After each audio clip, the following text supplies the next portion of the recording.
Alright, we are going to start at ang title ng isa-share ko sa inyo ay Taste and See that the Lord is Good, Part 2. Okay. God is good. Yes. Pero again, ang question, gaano siya kabuti?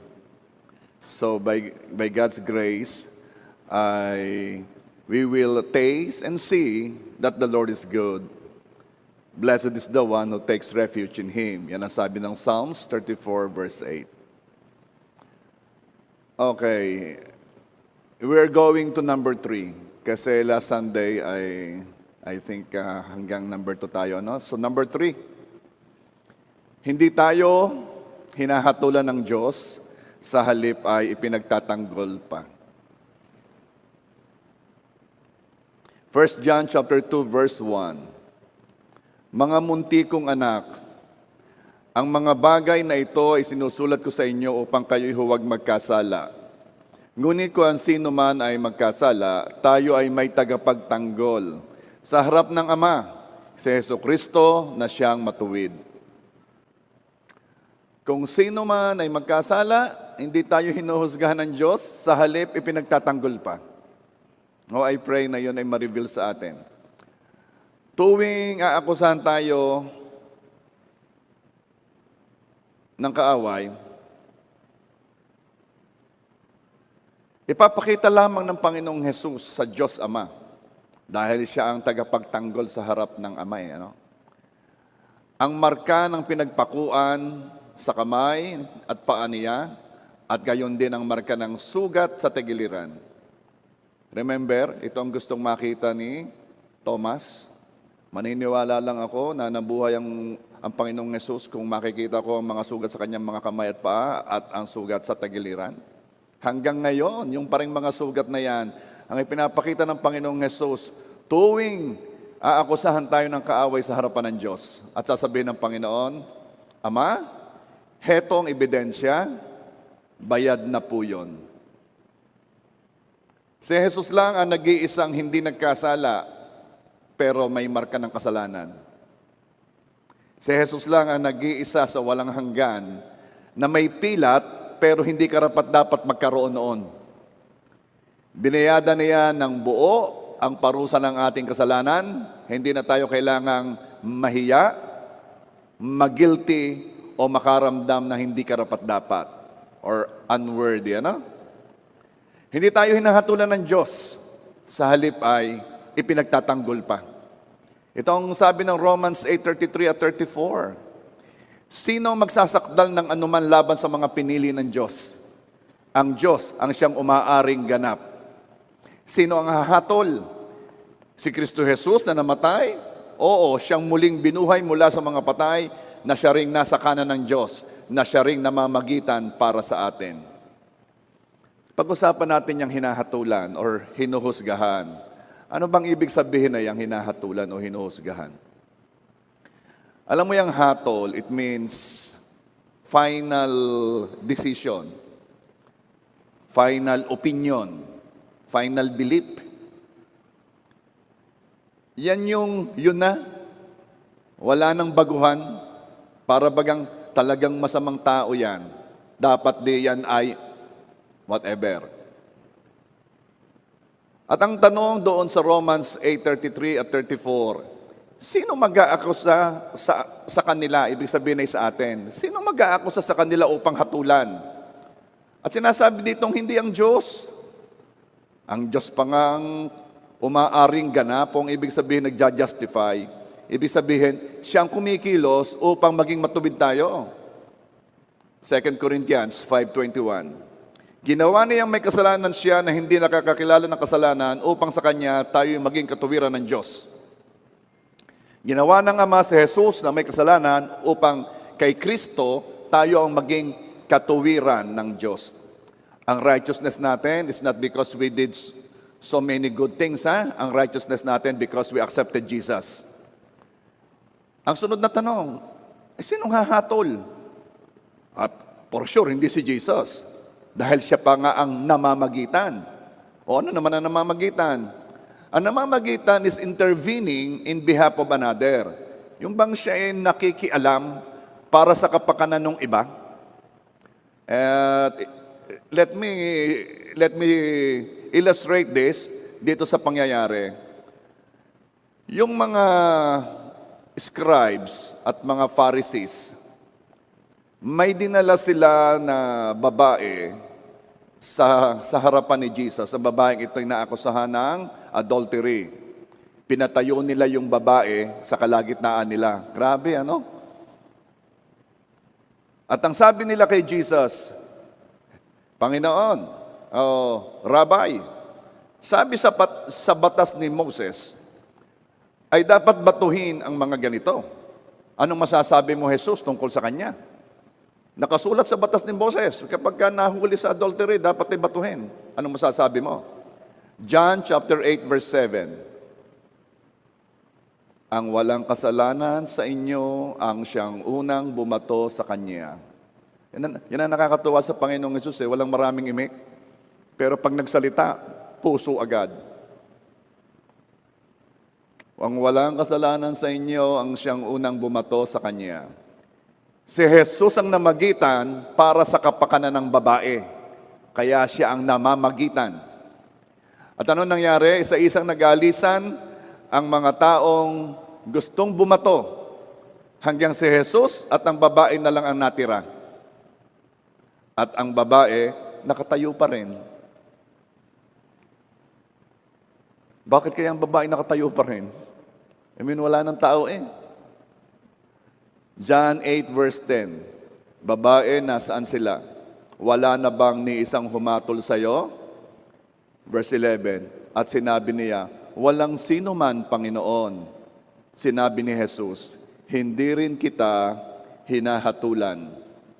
Humayo ka na at mula ngayon, huwag ka nang magkakasala.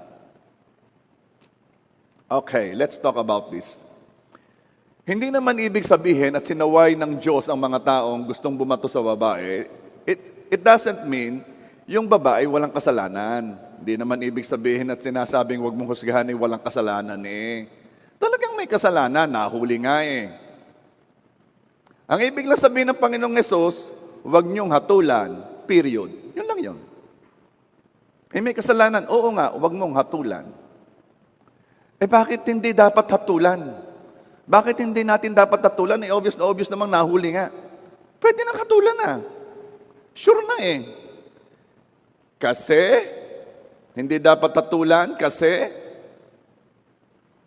letter A, hindi pa final. Hindi pa yun ang final. Mukhang ang ating media mas mabilis yata kaysa last Sunday, ano? Okay? Hindi ibig sabihin ay mananatili na siyang ganoon. Huwag mo siyang papangalanan. Huwag mo siyang ibabrand. Huwag mo siyang lelebelan. Hindi, ibig sabihin na ganoon ay ganoon na.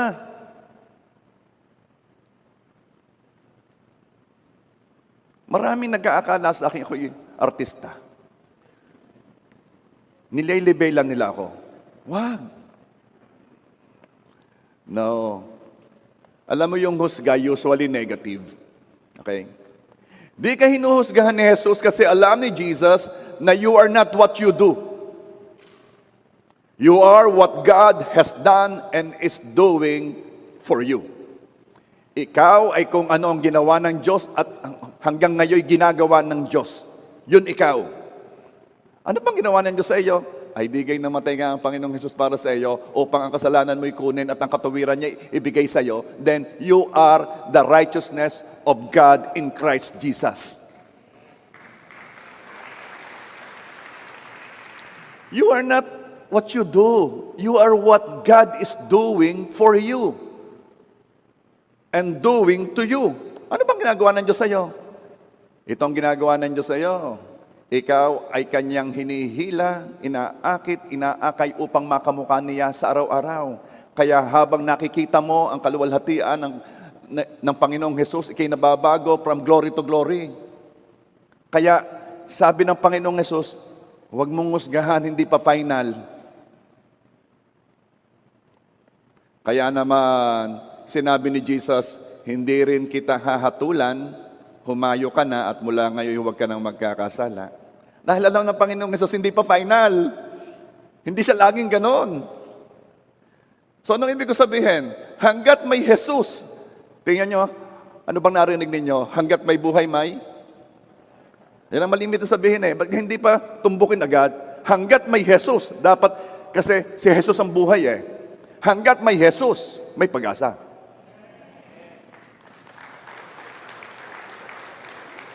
Kaya bawal ang hatulan ha, lalo na sa mga anak ng Diyos. Bakit may Jesus yan?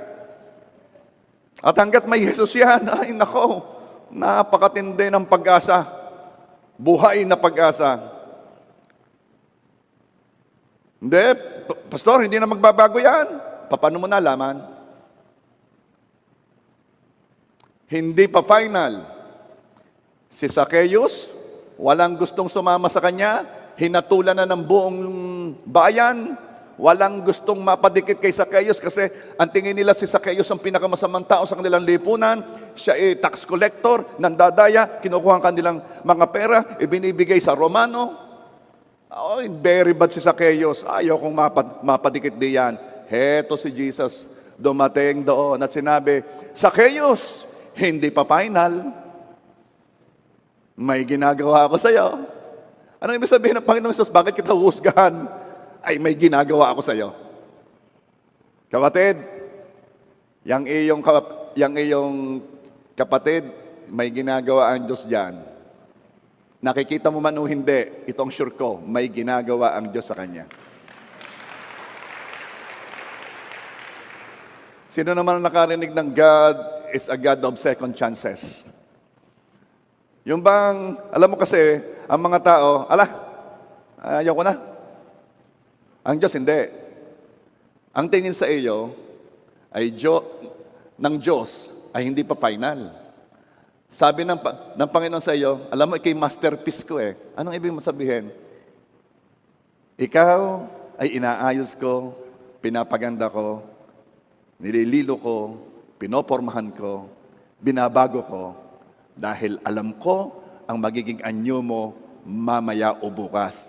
Paganda ka ng paganda, masterpiece kita. Kaya kahit bumabagsak ang Kristiyano, anong sabi ng Panginoon? Tayo, hindi pa final yan. Tayo. Alam ko kung sino ka, ikaw ang katuwiran ng Diyos kay Kristo Jesus. Tayo.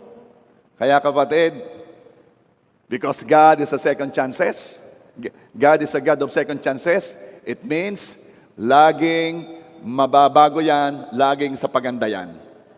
Walang husgahan dahil hindi pa final. Okay. Bakit hindi tayo dapat humusga? Kasi, letter B, nauna na sila. May kasalanan ka rin. Ano ang requirement ni Jesus para pwedeng bumato? Bumato ang? Miski ako'y nandoon, hindi ako makakabato eh. Ang requirement ng pwedeng humatol, walang kasalanan. Diyan pala sa Bilibid, yung palang mga nakakulong dyan, kapag kayong bagong pasok o bagong makukulong, ay let's say, child rapist, yan pala'y binubugbog ng mga nakakulong doon at sabi, masama kang tao. Ang sasabihin nila, kasi may level sila doon ng sama eh, ano? Hindi nila alam, bumato ang walang kasalanan.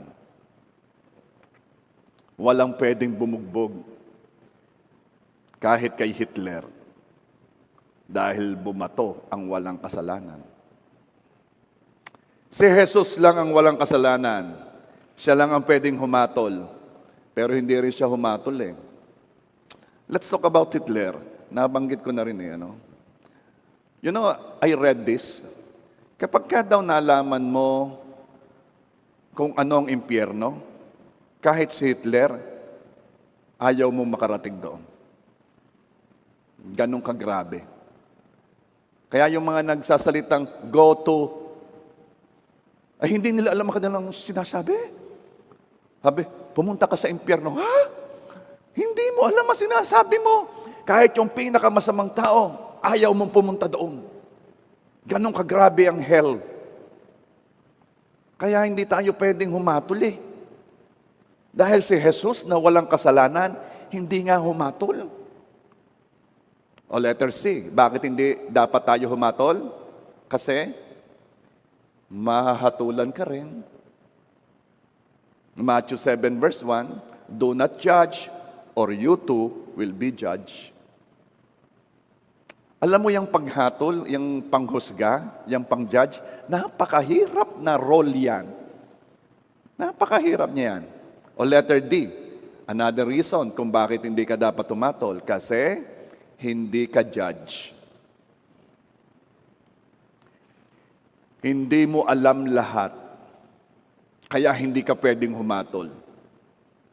Walang kasalanan si Jesus, alam ni Jesus lahat, pero bakit hindi pa rin humatol si Jesus? John 3:17. Sapagkat hindi sinugo ng Diyos ang anak sa sanlibutan upang hatulan ng sanlibutan, kundi upang ang sanlibutan ay maligtas sa pamamagitan niya. Ang mission niya nung siya'y dumating dito, hindi upang hatulan ang sanlibutan, upang ano? Upang iligtas. Bakit hahatulan ng Panginoong Yesus? Ay gusto kang iligtas. Kaya kung meron kang hinahatulang tao, alam mo, ayaw mo siyang iligtas. Gusto mo siyang idiin. At hindi iyon ang karakter ng ating Panginoong Hesus. Hindi siya dumating upang hatulan ng kasalanan, kundi upang iligtas ang tao. Kung si Jesus ay sinugo upang iligtas ang tao, alam nga namang ikay ipinanganak upang humusga. Ay, napakatindi ng mission mo. Bakit di humahatol si Jesus? Kasi hindi pa panahon. Time will come, there will be judgment, pero hindi pa ngayon. Darating din ang panahon yan na talaga namang magkakaroon ng judgment, pero hindi ngayon. Yan ay sa huling panahon. Ngayon ay panahon ng biyaya. Nagbibigay ang Diyos ng maraming pagkakataon upang tayo'y magsisi. Ganan katindi ang Panginoon. Pag bumagsak, sasabihin, anak tayo. Bumagsak uli, anak tayo. Pag bumagsak uli, anak tayo. Biyaya after biyaya. Kung tayo mga Kristiyano, pag bumagsak, dali mo. Ay pag nanalmin tayo, hindi si Jesus ang ating kamukha. Amen ba? Now, itong gusto kong idein. Kung noong tayo'y malayo sa Diyos, ay hindi tayo hinahatulan ng Diyos. Ngayon pa ba naman na anak ka ng Diyos? Hindi ka hinahatulan ng Diyos. Sa halip, inaakay ka upang makamukha siya. Amen? So, sino pastor ang nagsasakdal? Yung kaninang tanong, sino ang nagsasakdal? Sino ang nag-aakusa? Ito na. Huli na kung sino. Expose na natin kung sino. Revelations 12 verse 10. For the accuser of our brothers and sisters who accuses them before our God day and night has been hurled down. Napatapo na sa revelation ng accuser ng kapatiran na nag-a-accuse sa atin araw at gabi. Wala nang ginawa kundi akusahan tayo na tayo hindi okay, na tayo makasalanan, na tayo hindi nakarating sa hinahanap ng Diyos. Yun lagi ang ginagawa. He is Satan. Satan who came with only one mission, to steal, kill, and destroy. He is a liar and father of all lies. He is the accuser of the brethren. So anong gagawin ni Satan? I-accuse ang anak ng Diyos sa kasalanang pinatawad na at kinalimutan ng Diyos. Remember last Sunday? Pinatawad ka ng Diyos at binura ng Diyos ang record ng kasalanan? Di ba wala na?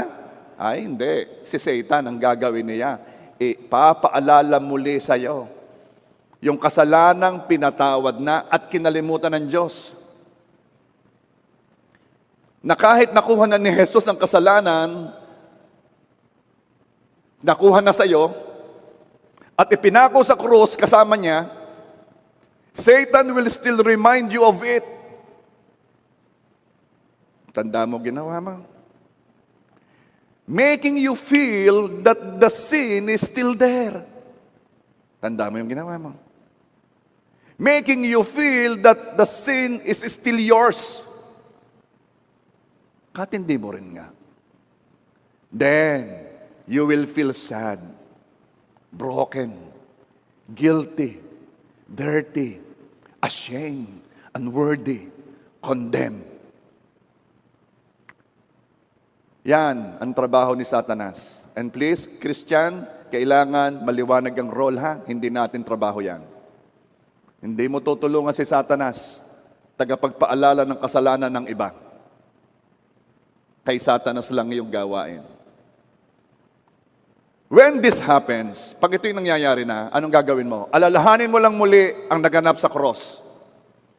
In the cross, there was a great exchange na naganap. Kinuha ni Jesus ang ating kasalanan at tinanggap natin ang kanyang katuwiran. Nagkaroon doon ng paalitan. Tayo, yung mga tao doon represents us. Si Jesus nakapako. Tayo na galit sa Panginoong Yesus. Tayo na bumabato sa Panginoong Yesus. Tayo na kinukutya ang Panginoong Yesus. Nagkaroon doon ng provision para Para magkaroon ng palitan. Yung katuwiran ng isang Diyos ay ibinibigay sa mga taong nananakit sa Kanya at ang kasalanan ng mga tao ibinibigay kay Jesus na nakapako sa krus. Isa lamang ang kailangan gawin, tanggapin ang tagapagligtas. Kaya naman, in Christ, kay Kristo, wala ka ng kasalanan kasi nakuha na sa'yo. Kaya, there is now no condemnation for those who are in Christ Jesus. Alam niyo, I pray na magkaroon tayo ng revelation doon sa word na in Christ, kay Kristo. Napakadaming benepisyo natin tinanggap kay Kristo. Oh, napakadami. Kaya laging ang kailangan ay maging tayo na kay Kristo, in Christ. So ano nangyari? Pag naalala mo yung nagkaroon ng great exchange sa cross, anong mangyayari? Ito, hindi ka na pwedeng akusahan sa kasalanang wala na sa'yo. Kung tinanggap mo ang Panginoong Yesus, naganap ang palitan. At hindi ka na pwedeng akusahan sa kasalanang nakuha na sa'yo. Actually, once mo lang aakuin ang kasalanan mo. Once lang. You take responsibility of your sin. By accepting na ikaw ang may dahil doon. At humingi ka ng tawad. Once mo lang aakuin ang kasalanan, sa unang beses na humingi ka ng tawad, talagang iyong aakuin. Kasalanan ko po yun, patawad Panginoon. Pero once na hihingi mo na ng tawad sa Diyos, kinuha na yon ni Jesus sa'yo. And your role is to believe na pinatawad ka na at binura na ang record ng kasalanan sa'yo. Yun ang role mo. Manampalataya. Ba't kailangan manampalataya? Kasi yung feelings hindi agad sumusunod. Ramdam pa rin ang guilt. Kaya kailangan mo manampalataya because we walk not by sight. O pwede mong isama, not by what we feel, but we walk by faith. Alam mo, ang iba mayat-maya nang humingi ng tawad. Mayat-maya na. Sorry Lord. Ay naku, sorry Lord talaga. Patawad Panginoon. Makarampas ng ilang araw, ay naku, sorry talaga Lord. Sorry. Nakalampas ang isang linggo, ay naku, sorry Lord, sorry. Alam mo ang ginagawa mo? Para ka siramta ka. Yung ba nagsasalita ng walang saysay? Bakit po? Kasi once mo lang ihihingi ng tawad yan, once lang.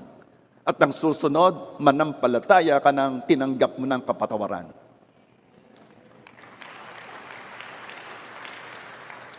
Alam mo kung bakit nagkakaganyong ka? Kaya minsan sorry ka na sorry kay Lord. Kasi hindi mo alam, inaakusahan ka na ng kaaway. Na nagsabing araw at gabi, wala nang ginawa. kundi akusahan tayo sa harapan ng Diyos. Nararamdaman mo yung accusation ng kaaway. At ang ginagawa ng iyong laman o ikaw, nagko-cooperate ka doon sa accusation yon, kaya kinokondem mo ang sarili mo. Kaya anong resulta? Ay di, yung walang hampay na sorry Lord. Sorry Lord, sorry Lord. Ay naku, sorry Lord.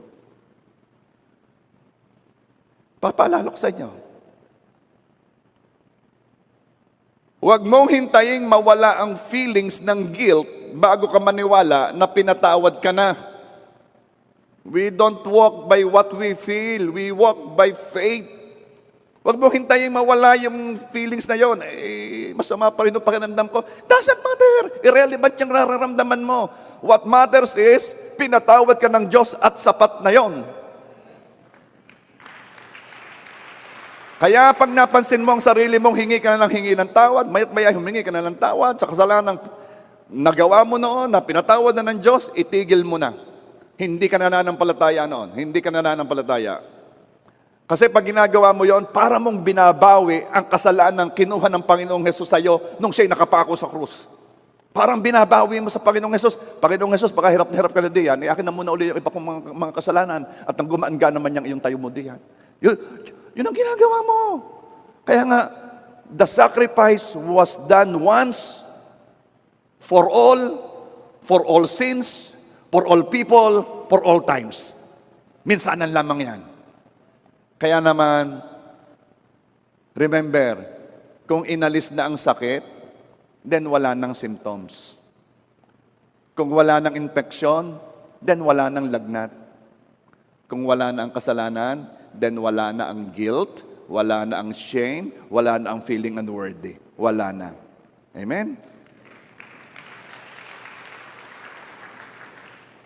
At dahil hindi na inaalala ng Diyos ang kasalanan ginawa laban sa Kanya, kahit pa mayat-mayang akusahan ka ng kaaway sa harap ng Diyos, sa kasalanan ginawa mo noon, o kahit yung kasalanan ginawa mo kanina, sasabihin lamang ng Diyos,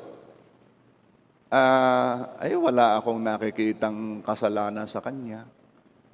Ang nakikita ko ay ang katuwiran ng aking bugtong na anak. Si Jesus, yun lang ang nakikita ko. Sabi ng demonyo, hindi ho, may ginawa ho yan. Ito ho ang ginawa niyan, ito ang ginawa niyan. Alam mo, sasabihin ng Ama, ay talagang wala akong nakikita. Ang nakikita ko ay ang katuwiran ng Panginoong Jesus. At kung ang Diyos ay walang nakikita, Christians, dapat ikaw wala ka ring nakikita dahil yun ay kinuha na at inalis na sa'yo.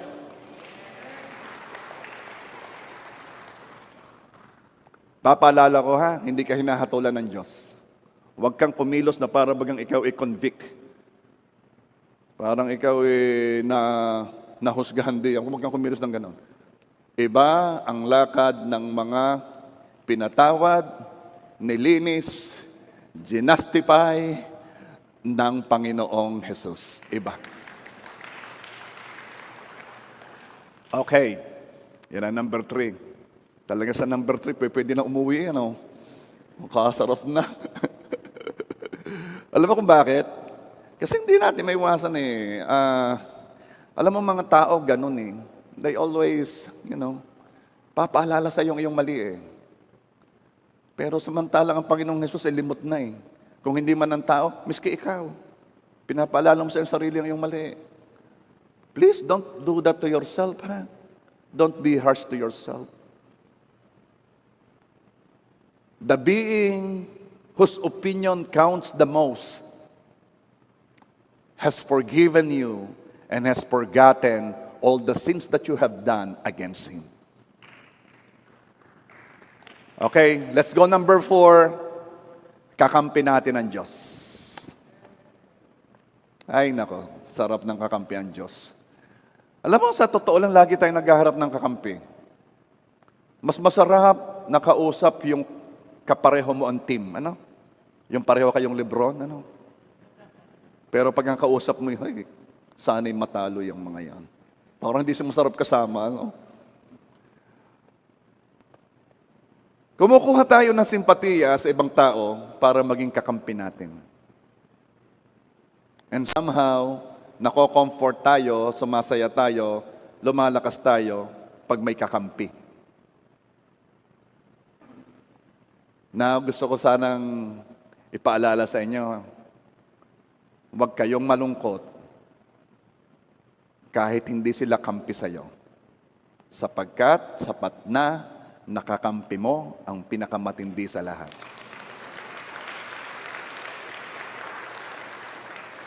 Romans 8:31 and 32. Ano nga ang ating sasabihin sa mga bagay na ito? Kung ang Diyos ay kakampi natin, sino ang laban sa atin? Siya na hindi pinagkait ang kanyang sariling anak, kundi ibinigay dahil sa ating lahat, bakit naman hindi ibibigay sa atin ng walang bayad ang lahat ng mga bagay? Yan ang ating kakampi. Alam mo, may mga kakampi na kakampi lang pero ibang kakampi ang Diyos. Pag ang Diyos ang kakampi mo, gumagawa siya ng mga bagay-bagay para maipakita na magkakampi kayo. Kaya sabi nga niya, kung naibigay ko lang ang aking anak, ano pa namang hindi ko maibigay sa iyo? At ibibigay ko ng walang bayad kaya ikaw huwag kang mag-effort Huwag kang magpakitang gilas sa akin na para bagang kailangan kong makita ang gilas mo para ikibigyan ko. Sapat na kakampi kita. Kakampi kita.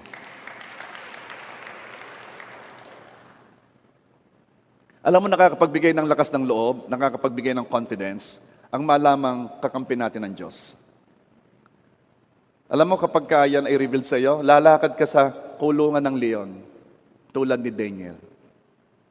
Papasok ka sa nagbabagang pugon, tulad ni Meshach, Shadrach at Abednego. Alam mo kasi ang mahirap sa katuwiran, ang mahirap sa kabanalan, may presyo Talagang pag pinili mo ang kabanalan, maaaring may consequences Minsan, mas mahirap ang itago, mas madali, mas magaan ang itago, mas magaan ang sumabay sa kilos ng mundo. Pero talagang ang pagpapakabanal may consequences Pero pag alam mo, nakakampi mo ang Diyos, papasok ka sa pugon. Ang mahalaga lang sa iyo, basta, kakampi ko ang Diyos. At mararanasan mo na kayo ay 3. Pero ang tingin ng tao, 4 sila. May kakampi sila sa loob. May kakampi sila sa loob. Alam mo yung mga taong obvious na kakampi ang Diyos, nakakatakot labanan yung mga yan. Nakakatakot. Bakit? Ay kakampi ng mga yan ang Diyos. Mahirap na. Kaya tingnan mo yung hari, si Nebukadnezar. Noong nakitang hindi nasusunog yung 3, ay simula ngayon kung sino ang Diyos ng 3 yan na rin ang ating Diyos. Bakit? Ganyan ang mga kakampi ng Panginoong Jesus. Mahirap banggain yan. Amen? Kaya kung kayo pipili ng kakampi si Jesus ang kakampi natin. Amen? Kung ang Diyos ay kakampi natin, sino ang laban sa atin? Alam mo yung mga pangyayari na kaagad nakaka-worry sa iba, yan hindi makaka-apekto sa iyo. Dahil alam mo, nakakampi mo ang Diyos Alam mo na may Diyos na nagmamalasakit sa iyo. At hindi ka nag-iisang humaharap sa buhay na ito. Alam mong, this life has many challenges Marami itong hamon, iba't iba, sa iba't ibang area ng buhay mo. May mga challenges sa iyo sa pag-aaral, may challenges sa iyo sa paghahanap buhay, may challenges sa iyo sa relasyon, may challenges sa iyo sa health, may challenges sa iyo kung saan-saan. At napakahirap harapin ang buhay na ito na mag-isa ka lang. May sasabihin ako sa iyo, hindi ka nag-iisa. May kakampi kang humaharap sa buhay na ito. At yung kakampi mo, hindi siya nasama lang. Sasamahan kita. Yung parang mga, itong kakampi mo, ito'y nagmamalasakit sa'yo. Namamagitan, nag-i-intervene in your behalf. Ay, nako. Sabihin mo nga sa iyong sarili, kakampi ko ang Diyos. At dahil kakampi mo ang Diyos, humanda ka. Iba't ibang pabor ang tatanggapin mo. Dahil kung ibinigay, sige, palapakin mo sa Lord. Dahil kung siya na hindi pinagkait ang kanyang sariling anak, kundi ibinigay dahil sa ating lahat, bakit naman hindi ibibigay sa atin ng walang bayad ang lahat ng mga bagay? Kaya kayo humanda sa walang bayad. Humanda kayo sa mga tatanggaping biyaya lang. Humanda kayo. Kanino yun? Okay. Number 5. God will never stop doing good to us. Alam mo, we are tasting and seeing that the Lord is good. Nakakatuwang makita ang kabutihan ng Diyos. Ano? Kaya pala may command sa atin, taste and see that the Lord is good. Tikman mo at tingnan mo ang kabutihan ng Diyos. At sila na nagte-take refuge sa kabutihan ng Diyos ay tunay na mapapagpala. Okay, God will never stop doing good to you. We are living under an everlasting covenant.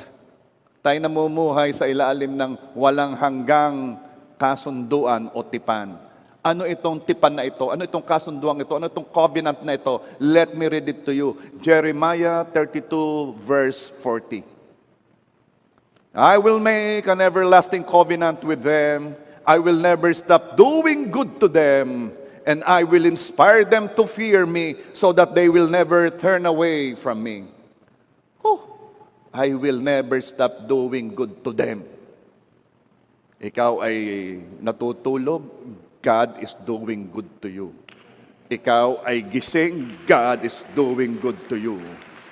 Ikaw ay nasa isang sitwasyong akala mo ay paangit, God is still doing good to you. Okay. Minsan, dahil sa dinadaan ng problema, nag-aakala ng iba na God is treating them unfairly. Na God does not care for them. Bakit? Kasi ang kanilang reasoning, Lord, bakit mo hinayaan mangyari ito sa akin? At dahil nagtatagal ang problema, ang akala'y pinabayaan na siya ng Diyos. May sasabihin ako sa iyo, ha? This covenant, this kasunduan, this tipan, will erase any doubts about God's goodness for you. Itong kasunduan ito, alam mo ang kasunduan? Pag ang Diyos kasi pumasok sa kasunduan, nakasalalay doon ang pagiging Diyos niya kung hindi niya yung tutuparin. Ibig sabihin, kung ang Diyos ay nakipag-agreement sa iyo, nakipagkasunduan sa iyo, kikilusan niya lahat. Gagamitin niya ang pinakamaliit na bato, gagamitin niya ang pinakamalayong bituin para magawa lamang yung kasunduang pinasok niya. At ano yung kasunduang yon? I will never stop doing good to you.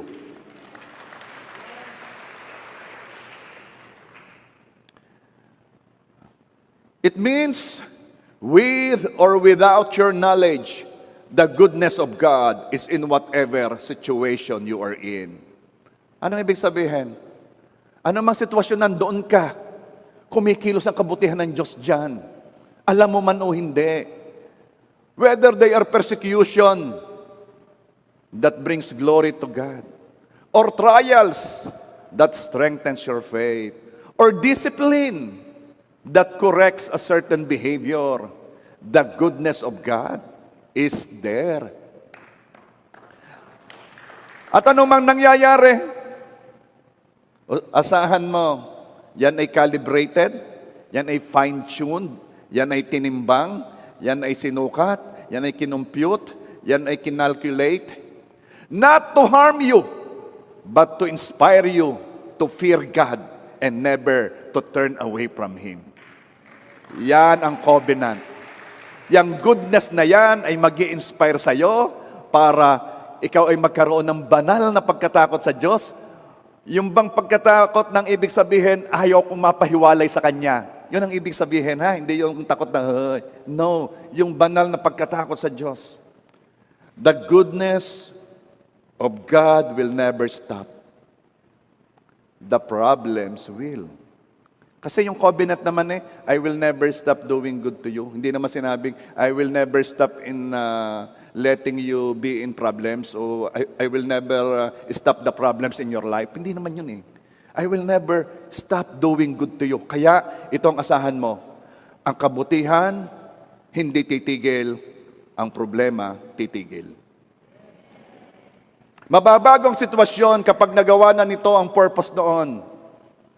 If it's to strengthen your faith, if it's to discipline you, if it is to bring glory to God, kung ano mang purpose ng sitwasyon na yon, mababago yon kapag nagawa na nito yung purpose noon.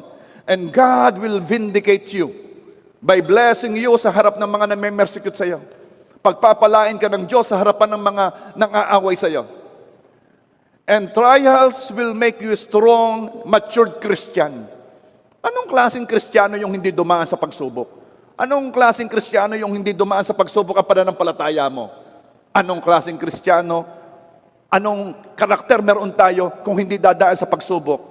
Pwedeng sabihin ko, ako si Ito, ako'y punong-puno ng pag-ibig. Talaga? Ay hintayin mo lamang itong may dumating diyang late, yung ikaw ay mag-activation at papasok, uupo diyan sa una at lalakad ng dahan-dahan diyan, kukuhanin ng atensyon ng mga nanonood. Tingnan ko lamang kung ikaw ito is love. Ano ba naman yan? Ano ba naman yan? Late na, nangaagaw pa ng atensyon. Kat hindi na sinasabi ko. Ano ba yan? Anong ibig ko sabihin? Kung ano mang karakter na binubuo ng Diyos sa'yo, idadaan yan sa pagsubok, para yan ay madalisay, maging pure, at malalaman mo, nakuha ko na nga pala ang karakter ng Panginoong Jesus, nasa akin na. Bakit? Hindi na ako mabilis magalit Alam mo kanina, nagluto ang aking asawa ng, ano ba yun, yung sinangag. Ay, ngayon lang ako nakakakit, kasarap pala ng sinangag na kulay itim. Ang sarap. Ay, baka naman tutong yun. Tutong ba yun? Kala ko sinangag yun. Hindi, totoo yun. Pero hindi ako nagalit. Tapos alam mo, pinagluto niya ako ng paborito kong isda. Ano yun? Tuyo. Wow! Alam mo, mahal na mahal niya ako. Di ba ang alat na noon? Ang ginawa niya sausawan sa akin, asin. At hindi ako nagalit. Iniingatan niya ang blood pressure. Yan. Talaga nakalampas ako sa pagsubok. Kalampas ako. Alam mo, kung ano man binubuo ng Diyos sa iyo, nakatangian, dadaan sa pagsubok yan, And I pray, lumabas ang Jesus sa buhay mo.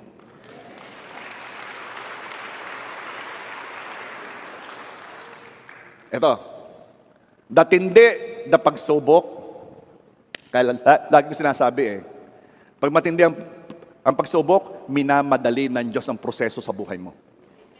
Pag matindi ang pagsubok. Hindi ka na inuutay-utay. Dahil gusto ka na talaga ng Diyos dalhin sa dapat pagdalhan niya sa iyo. Gusto ka na ng Diyos i-promote. Kaya kung ikinada sa matinding pagsubok, huwag kang umiyak, ikaw ay mag-rejoice.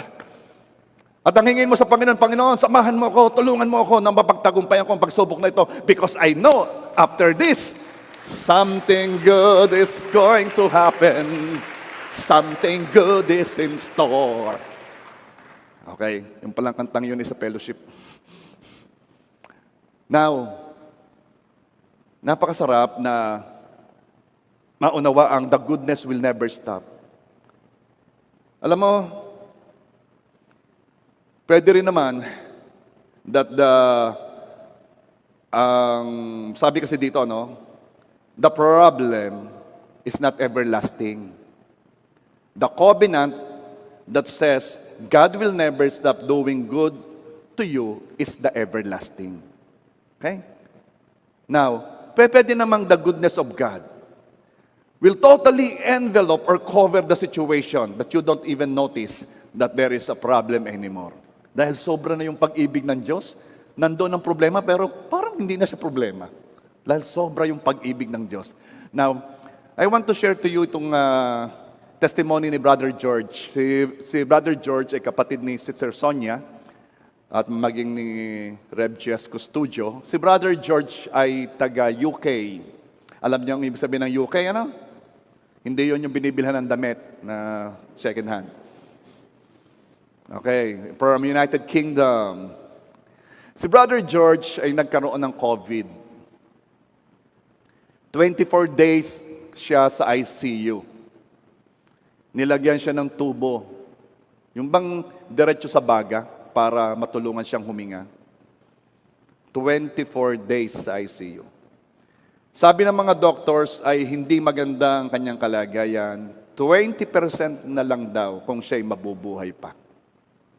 And there was a time na pinatawag na ang kanyang mga mahal sa buhay. Praise God. After 24 days, nag-negative na ang test kay Brother George at inilipat siya sa recovery room for 1 month. Alam niyo kung bakit? Sabi naman ng doktor, if ever gumaling ka, George, hindi na babalik sa dati ikaw dahil sobrang na-damage ang iyong lungs. 1 month sa recovery room. Habol ang hinga. Nung siya'y lumabas na sa hospital, praise God, na masaya sila, no? Napansin niya, kaunting lakad lang, kinakapos na siya ng paghinga. Na-damage ang lungs. Pero syempre, may Jesus eh. May Diyos eh. Habang may Jesus, may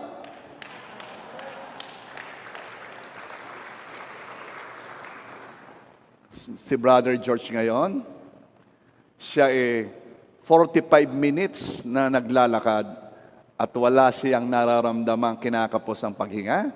Nagpa-x-ray siya at sabi ng doktor, almost normal na ang kanyang lungs.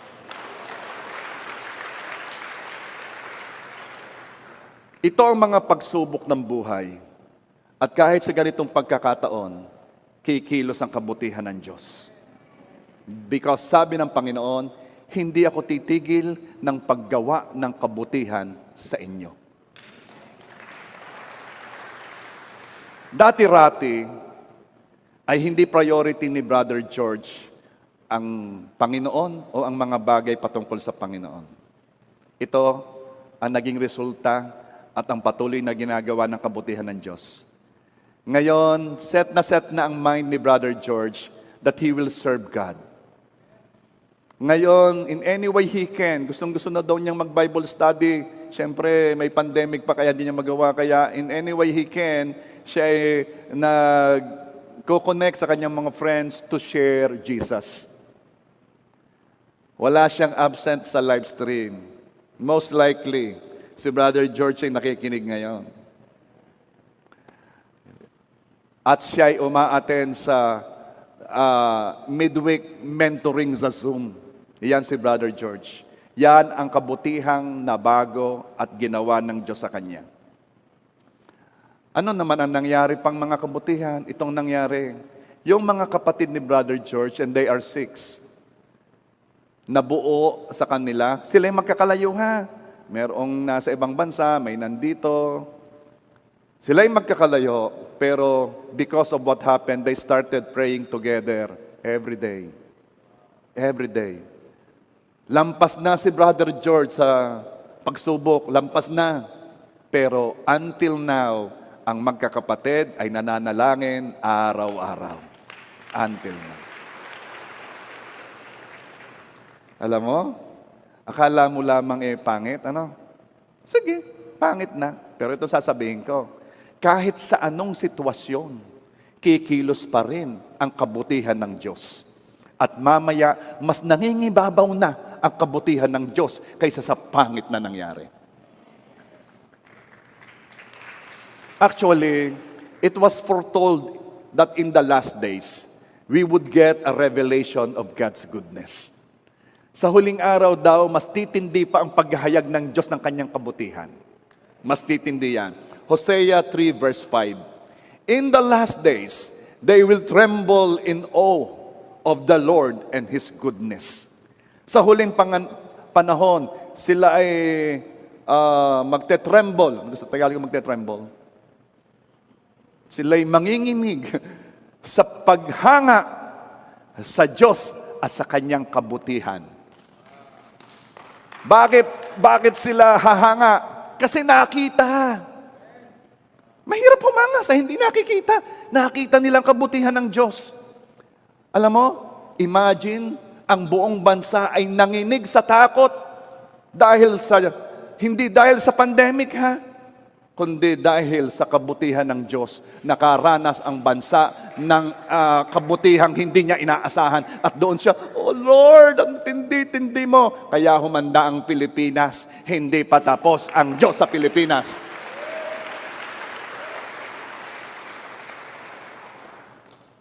And dahil sa uncommon favor na tinatanggap ng kanyang mga anak, ang mga taong nakakakita dito ay hahanga sa Diyos. Gumagaling, umaayos ang buhay, sumasaya, nare-restore ang lahat ng kanyang kabuhayan, mga relasyon, pinapagpala ng sobra-sobra, at kasabay ng pagsagana sa mabubuting gawa. Amen ba? Oh, praise God. At ang mga tao sa palibot will be amazed sa nangyayari sa mga anak ng Diyos dahil nakikita nila ang kabutihan ng Diyos. God will make the world see His goodness through us. Paano ba maiipakita ng Diyos na siya'y mabuti sa sanlibutan? Simple lang. Gagawa siya ng kabutihan sa kanyang mga anak. At makikita ito ng mga tao. Kaya naman sabi ng psalmist sa Psalm 67 verse 1 and verse 2, May God be gracious to us and bless us and cause His face to shine upon us. That your ways may be known on earth, your salvations among all nations. Oh, may God be gracious to us and bless us and cause His face to shine upon us. Oh, I pray na ang biyaya ng Diyos ay talagang makita sa atin. Tuloy, I want to share to you itong si Roy Corachea. Siya kapag ka umuwi dito ay nag-a-attend siya, no? Pero siya nag-i-stay sa UK. Tuwang-tuwa ang batang ito. Talagang nagkwento siya sa akin with matching pictures pa. Sabi ni Roy Corachea, sabi niya, ako ninong nag-start dito sa Australia in a very simple, simple life. Kami nakatira sa very small apartment, ni wala kaming kama. Kami sa sahig na higa. Lalagyan ko ng kumot at saka ng unan kami. Yun. Doon kami nagsimula. Then yung sumunod naman naming nalipatan ay maliit pa rin. Tapos ang banyo nasa labas pa ng bahay. Kami lalabas pa. Paano pag malamig? Talaga? Pero ito, alam mo, ngayon si Roy ay nag-testify, ipinakita niya ang kabutihan ng Diyos sa kanyang buhay. Sabi niya, Ninong, now, God bless me with a mansion in Austria. We bought the biggest house in the street na pinuntahan namin. 5 bedrooms, of course, with mga living room, with the kitchen and everything, plus 4 rooms sa basement. Ay siyang natuday na mahirap na linisan yan. Kailangan series. With nice garden. Yung daw garden niya, winter garden. Siguro yung garden na pang malamig, Winter garden At alam mo, ang sabi niya, Ninong, yung bedroom namin ngayon, mas malaki pa sa apartment namin dati. At nagkwento na siya ng favor after favor. Nakita niyo yung bahay na gusto niya, and then kahit marami nag-aagawan doon, tumanggap siya ng favor doon mismo sa may-ari ng bahay. Gustong sa kanya mapabenta. At sabi nung may bahay, siya, wag ka nang dadaan doon sa agency kasi mamumission pa yun sa iyo. Ay, hindi mababawasan pa yung pera mo. Tayo magkausap na lamang. Ngayon, hindi siya aproba ng bangko. Yun pang may-ari ng bahay ang tumulong sa kanya para ma-aproban siya ng bangko. Ang dami, sunod-sunod na favor. Meron siyang binebenta ng sasakyan para pandagdag sa pambili ng bahay. Kasi ang mahal-mahal ng bahay, ang laki-laki. Grabe. Tapos ang sabi niya, Ninong, salamat po kay Lord dahil sa mga messages niya. We really claim lahat ng mga dinideclare ninyo po. Kine-claim daw nila yung mga dinideclare natin dito. Praise God. At ipinakita lamang ng Panginoon, huwag huhusgahan. Yang mga nagsisimulang yan, hindi pa final yan. Hindi pa final yan. Ang Diyos ay patuloy na gumagawa ng kabutihan sa mga anak niya. Humanda ka sapagkat laging ang katapusan niyan ay mas dakila kaysa pinagsimulan niyan.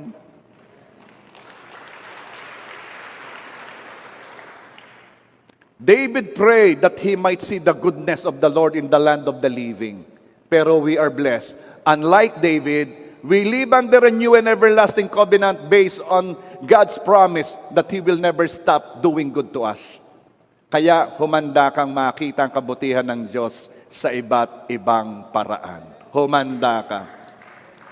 I really believe that we are going to experience increasing manifestation of God's goodness in our lives. Increasing manifestation. It is goodness after goodness, one after another.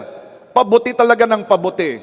Expect your life to be a testimony of His goodness. Umasa ka na ang buhay mo'y magpapatotoo ng kabutihan ng Diyos. Umasa ka, bakit? Sapagkat talagang ipapakita ng Diyos ang kanyang kabutihan at paano niya ito ipapakita? Sa iyo, sa akin, sa ating lahat. Makikita ng mga tao that we are serving a very good God. Makikita ng mga tao na ang ating Diyos ay talagang nagmamalasakit sa atin. Hindi lamang siya Diyos na malayo, siya ay personal na God. Alam niya ang nangyayari sa atin, mga maliliit, malalaki, personal na mga bagay, intimate details ng ating buhay. Alam ng Diyos yan, nakikialam siya, nag-i-intervene siya, namamagitan siya. Bakit? Dahil siya ay kakampi natin. At dahil meron siyang pangako, meron siyang kasunduang, na hindi ako titigil ng paggawa ng kabutihan sa inyo. Hindi ako titigil ng paggawa ng kabutihan sa inyo. Now, church, humanda ka. Yung kabutihan naranasan mo nung mga dati, yung kabutihan yon, patikim pa lang yon. Expect increasing manifestation of God's goodness. Mag-expect ka, patindi ng patindi ang kabutihan ng Diyos na ipapakita sa iyo. Tutunawin ka ng Diyos sa kanyang kabutihan. At iisa lamang ang sasabihin mo, Panginoon, napakabuti mo.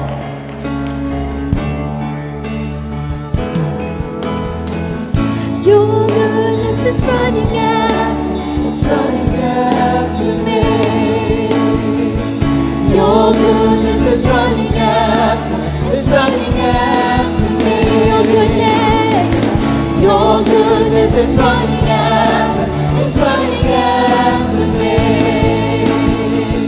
Your goodness is running out, it's running out to me. With my life laid down, I'm surrendering now, I give you everything.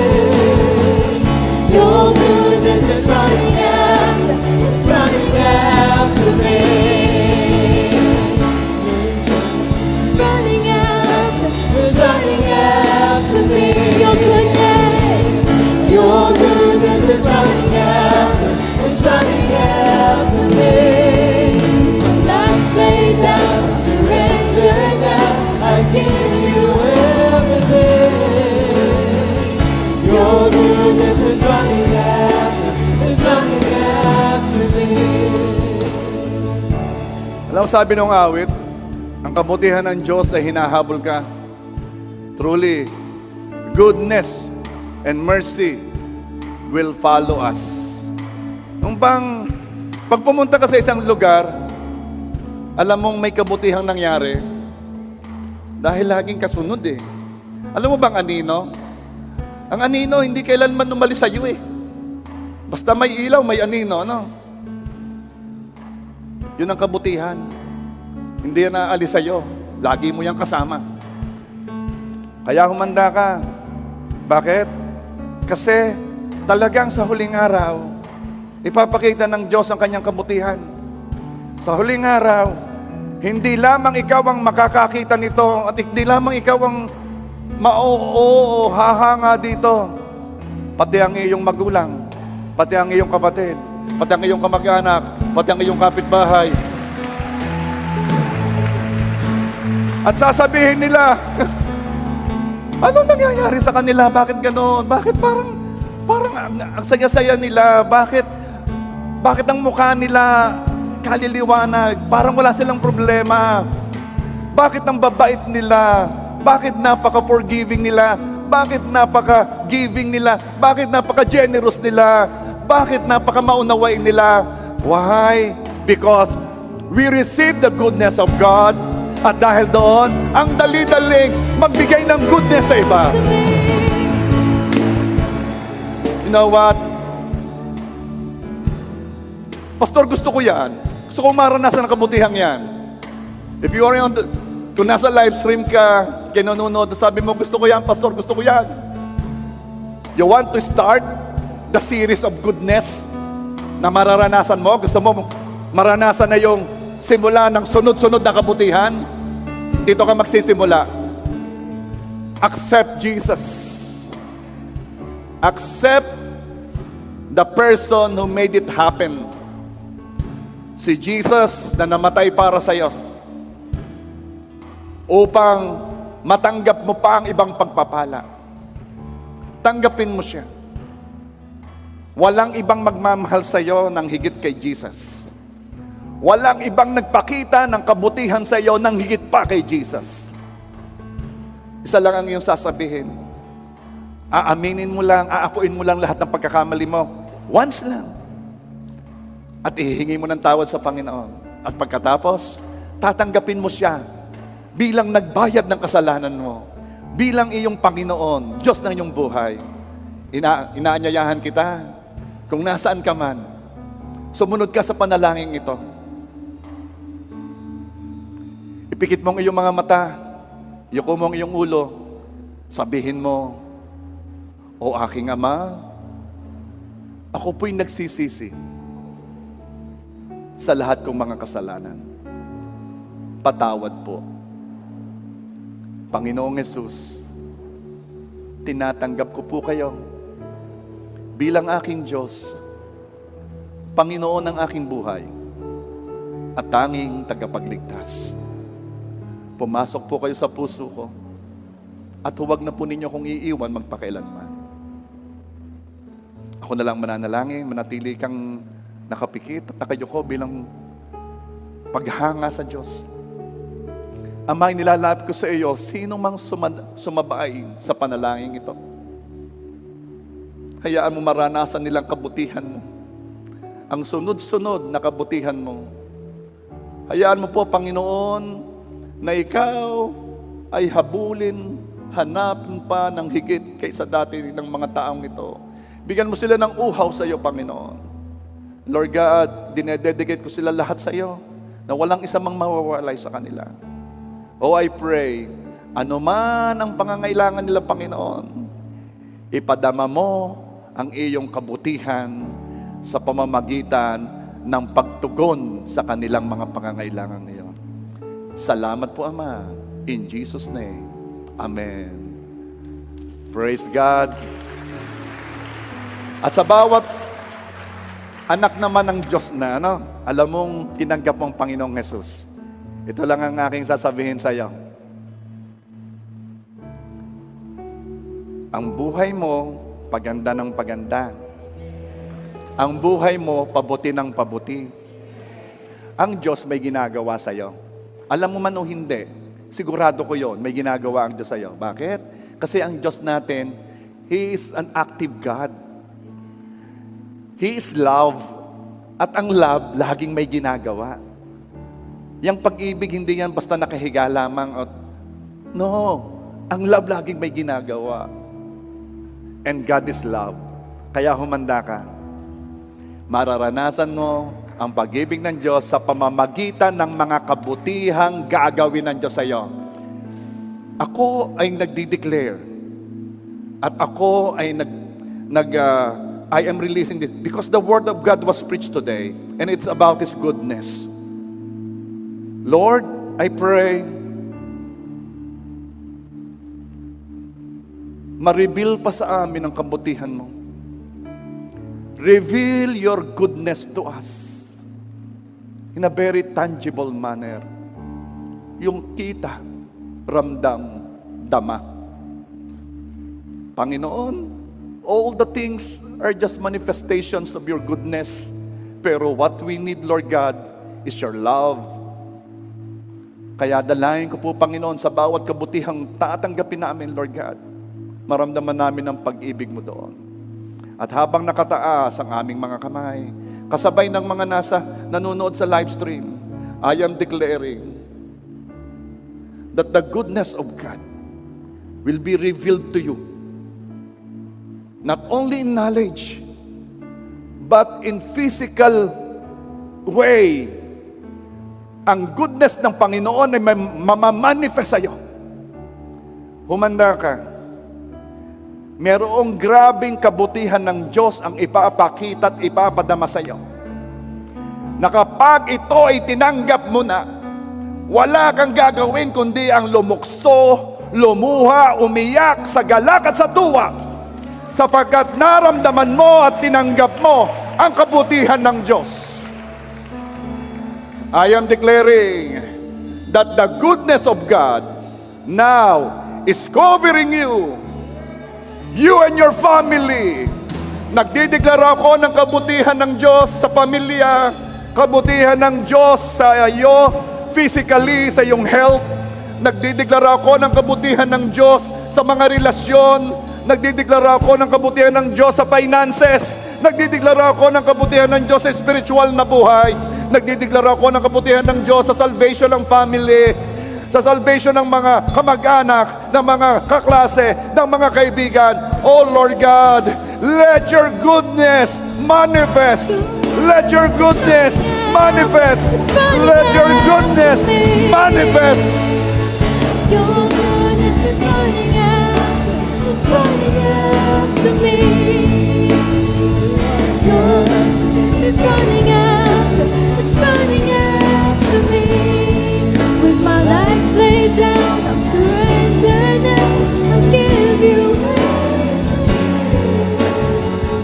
Your goodness is running out, it's running out to me. All my life you have been faithful. All my life you have been so, so good. With every breath that I am able, oh, I will sing of the goodness of God. All my life you have been faithful. All my life you have been so, so good.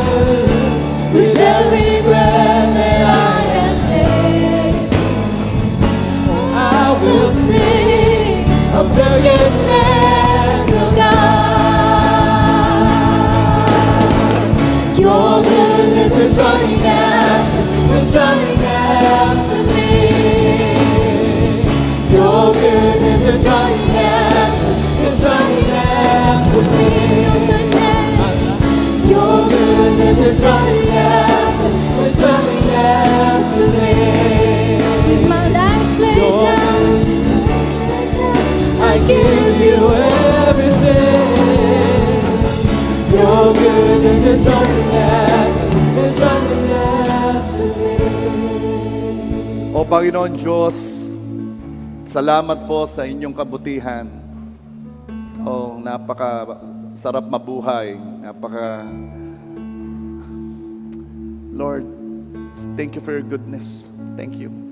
And Lord, I pray, reveal to us your goodness that never stops. This we pray in Jesus' name. Amen.